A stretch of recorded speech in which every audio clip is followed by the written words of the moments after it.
Hello friends, welcome to my Sunday veg kitchen. ఇవాళ special సున్నుండలు. ఇది ఎలా చేయాలో చూద్దాం. ఇది చేయడానికి మనకు కావాల్సిన ఇంగ్రీడియంట్స్: 1 కప్పు బెల్లం, 1 కప్పు మినపప్పు, నెయ్యి, యాలకులు, బియ్యం. ముందుగా స్టవ్ని మీడియం ఫ్లేమ్లో ఉంచి కడాయిలో మినపప్పు వేసి 20 నిమిషాల దాకా బాగా వేగించుకోవాలి.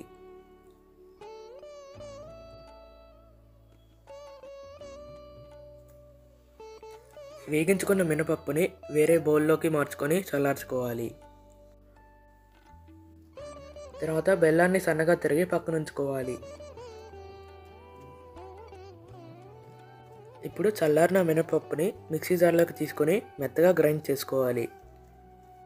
ఇప్పుడు మెత్తగా గ్రైండ్ చేసుకున్న మినపప్పు పిండిని మిక్సింగ్ ప్లేట్లోకి మార్చుకోవాలి. ఇప్పుడు అందులో యాలకుల పొడి వేయాలి.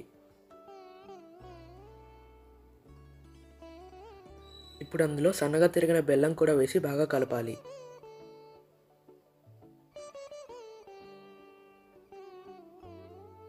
తర్వాత పొడి చేసుకున్న బియ్యం కూడా వేసి బాగా కలపాలి. ఇప్పుడు నెయ్యిని బాగా వేడి చేయాలి.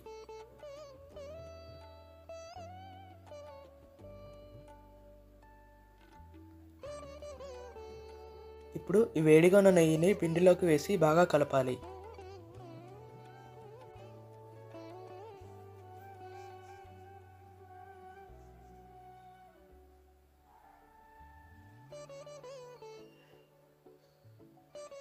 పిండి కొద్దిగా వేడిగా ఉన్నప్పుడే లడ్డూల్లాగా చేయాలి. అంతే, టేస్టీగా ఉన్న సున్నుండలు రెడీ. ఈ వీడియో మీకు నచ్చితే ఈ వీడియో లైక్ చేయండి, షేర్ చేయండి, ఛానల్ని సబ్స్క్రైబ్ చేయండి. Thanks for watching.